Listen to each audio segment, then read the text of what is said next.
এখন মোট 6টি বই আপনাদের সাথে শেয়ার করব। 6টি বেশ গুরুত্বপূর্ণ বই, ওয়ার্ল্ডের সেরা বই বলতে পারেন। বই ছাড়া, বই না পড়লে আমরা বৃহৎ ধারণার সন্ধান পাব না। বৃহৎ ধারণার সন্ধান না পেলে আমরা উচ্চতর ভাবনায় উপনীত হতে পারবো না। আমাদের চেতনার কিন্তু বিবর্তন হবে না উচ্চমানের। তাই বই পড়তেই হবে, তবে সব বই নয়, কিছু বই আছে যেগুলো গুরুত্বপূর্ণ, সেগুলো অবশ্যই পড়তে হবে। প্রথম বই বলবো অন হিন্দুইজম। অন হিন্দুইজম দেখেছেন বইটি? এত সুন্দর কভার, হার্ড বাউন্ড বই। আমেরিকার একজন স্কলার মহিলা, তার নাম হচ্ছে ওয়েন্ডি ডনিগার। তিনি প্রায় 30 বছর কাটিয়েছেন সংস্কৃত নিয়ে গবেষণা করে, হিন্দু ধর্ম, ফিলোসফি এইসব নিয়ে।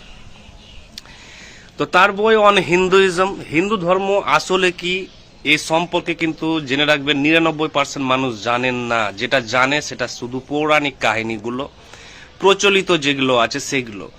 স্কলারলি বই যদি না পড়েন তাহলে প্রকৃত হিন্দু ধর্মের কোরকে, অর্থাৎ এসেন্সকে, সত্তাকে ধরতে পারবেন না। তাই ওয়েন্ডি ডনিগারের বইটি আবশ্যিক। নেক্সট বই একটি গ্রেট ক্লাসিক নোভেল। দেখেছেন বইটি? কত মোটা বই এবং দারুণ, অজস্র এখানে ফিলোসফি, আইডিয়াস, সাইকোলজি পাবেন। বইটির উপন্যাসটির নাম হচ্ছে গন উইথ দ্য উইন্ড। দারুণ বই, মার্গারেট মিচেলের লেখা। এবং আমেরিকান সিভিল ওয়ারের পটভূমিকায় বইটি একটি ম্যাগনিফিসেন্ট হিস্টোরিক্যাল এপিক, একটি ঐতিহাসিক মহাকাব্য এবং লাভ এবং লসের একটি কালজয়ী গল্প, যেখানে আপনি দারুণ দারুণ ইংরেজি পাবেন এবং ইংরেজি সেন্টেন্স। এবং আপনার যদি ইংরেজির প্রতি ইন্টারেস্ট থাকে তাহলে আপনার ইংরেজির যে জ্ঞান ভান্ডার সেটি কিন্তু দারুণভাবে বর্ধিত হবে। থার্ড বই ইসলাম। ইসলাম একটি চিরকালই কৌতূহলের জিনিস, একটি রহস্যের জিনিস। চারিদিকে ইসলামকে কেন্দ্র করে মৌলবাদ, উগ্রবাদ, কট্টরপন্থা দেখা যাচ্ছে। এবং তার সাথেও ইসলামে আছে আধ্যাত্মিকতা, সুফিরা আছেন, আরও নানান, মোহাম্মদ রুমি আছে, জালালউদ্দিন রুমি আছে, হাফিজ আছে, বড় বড় কবিরা। অর্থাৎ ইসলামকে কেন্দ্র করে দুটি জগতের কিন্তু আবির্ভাব হয়েছে, একটি পজিটিভ, একটি নেগেটিভ। তা আসলে ইসলাম কি? ইসলামকে জানতে গেলে আমাদেরকে কোরআন জানতে হবে, হযরত মুহাম্মদের জীবনী জানতে হবে। তার জন্য এমন একটি বই দরকার যে বইটি পড়লে কিন্তু আমি একটা সম্যক ধারণা পেয়ে যাব। না হলে কিন্তু ইসলামের আপনি কুল কিনারা করতে পারবেন না। ইসলামিক হিস্ট্রি প্রচুর, হাদিস প্রচুর, এবং কোরআন জটিল বই পড়তে গেলে আপনাকে হিস্টোরিক্যাল কনটেক্সটে পড়তে হবে। তা এত সময় নিয়ে আপনি পড়তে যদি চান তাহলে আপনাকে রীতিমতো কিন্তু গবেষণা করতে হবে। তাই একটি বই আপনার খিদে মিটিয়ে দিবে, সেটি হচ্ছে নো গড বাট গড। নাম হচ্ছে রেজা আসলান। রেজা আসলান একজন hugely great scholar, Islamic scholar. তিনি এই বইটা লিখেছেন, নো গড বাট গড। একটি মডার্ন ক্লাসিক বই। ইসলাম সম্পর্কে যদি আপনি বুঝতে চান তাহলে এই বইটি আপনাকে কিন্তু সাহায্য করবে। নেক্সট বই ওয়ার্ল্ডের সেরা নোভেল যদি বলা চলে, অর্থাৎ বিশ্বে তো হাজারো কোটি কোটি উপন্যাস লেখা হয়েছে বিভিন্ন ভাষায়। তার মধ্যে যদি সেরা উপন্যাস যদি বলা হয়, এখন পর্যন্ত ধরা হয়, সেটি হচ্ছে war and peace, Russian novel, Leo টলস্টয়ের। দেখেছেন কত মোটা বই, একটি মহাকাব্য, মনে হচ্ছে রামায়ণ, মহাভারত বা ইলিয়াড ওডিসির মতো মোটা বই।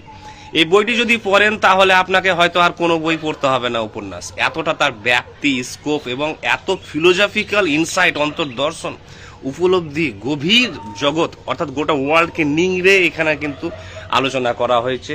War and peace, Leo Tolstoy, দুর্দান্ত একটি বই। নেক্সট বই হচ্ছে ভারতের প্রথম প্রধানমন্ত্রী এবং স্বাধীনতা সংগ্রামী, তিনি হচ্ছেন জওহরলাল নেহেরু। জওহরলাল নেহেরুকে শুধু আমরা পলিটিশিয়ান হিসেবে দেখি, আমরা নানান তর্ক বিতর্ক করি পক্ষে বিপক্ষে, কিন্তু উনার যে সাহিত্যিক সত্তা, দার্শনিক বোধ, মনস্তাত্ত্বিক স্কোপকে যদি আপনারা না জানতে পারেন তাহলে কিন্তু আপনি অনেক কিছু থেকে বঞ্চিত থাকবেন। দেখুন ওনার একটি মোটা বই, ওনার 4টি বই আছে বড় বড়, গ্লিমসেস অফ ওয়ার্ল্ড হিস্ট্রি, অর্থাৎ বিশ্ব ইতিহাসের ঝলক।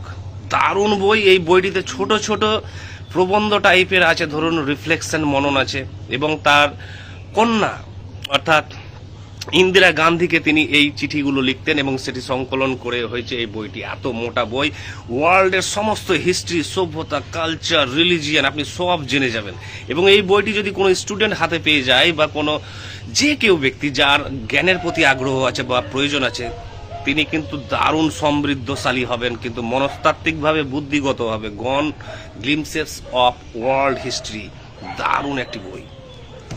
নেক্সট বই, আপনাকে জীবন সম্পর্কে জানতেই হবে। জীবনে এত দুঃখ, পীড়া, হতাশা, কষ্ট, ভয়, দুশ্চিন্তা, এত লোভ, এত অশান্তি, পারিবারিক দ্বন্দ্ব, সম্পর্কগত বিচ্ছেদ, কেন আমি কেন বুঝতে পারছি না, বোঝার পরও কেন সেই সত্য স্থায়ী হচ্ছে না, এর জন্য জানার প্রয়োজন হচ্ছে রজনীশ ওশো দা ভয়ঙ্কর গুরু, ওয়ার্ল্ডের সেরা গুরু, অর্থাৎ প্রভাবের দিক দিয়ে যদি বলা চলে, ইনফ্লুয়েন্সের দিক দিয়ে, ইম্প্যাক্টের দিক দিয়ে যদি বলা চলে, ওয়ার্ল্ডের সেরা গুরুকে, তার নাম হচ্ছে রজনীশ ওশো। রজনীশ ওশোকে এমন কোনো শিক্ষিত ব্যক্তি নেই বা ফিল্ম রাইটার বা লেখক বা অ্যাক্টর নেই যারা পড়েননি, অ্যান্ড যে পড়েছেন তার জগতে, মনস্তাত্ত্বিক জগতে কিন্তু বৃহৎ গভীর প্রভাব পড়েছে। তার বইটির নাম হচ্ছে দ্য বুক অফ সিক্রেটস।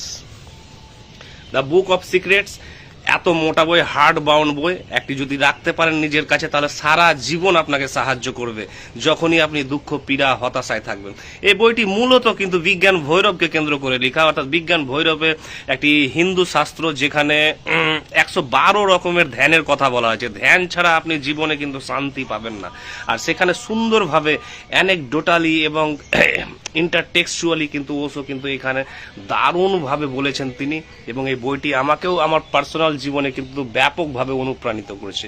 এই 5টি বই যদি আপনি সংগ্রহ করেন এবং পড়েন তাহলে দেখতে পাবেন যে আপনার যে উপলব্ধির স্কোপ, আপনার যে চেতনার যে পরিধি এতটা বিবর্তিত হবে, এতটা আপনার ভিতরে গভীর উপলব্ধি আসবে যে আপনি কিন্তু আর আপনি থাকবেন না, আপনার ভিতরে একটি নতুন সত্তার জন্ম হবে, যে সত্তা সর্বদা আপনাকে অনুপ্রাণিত রাখবে। Thank you.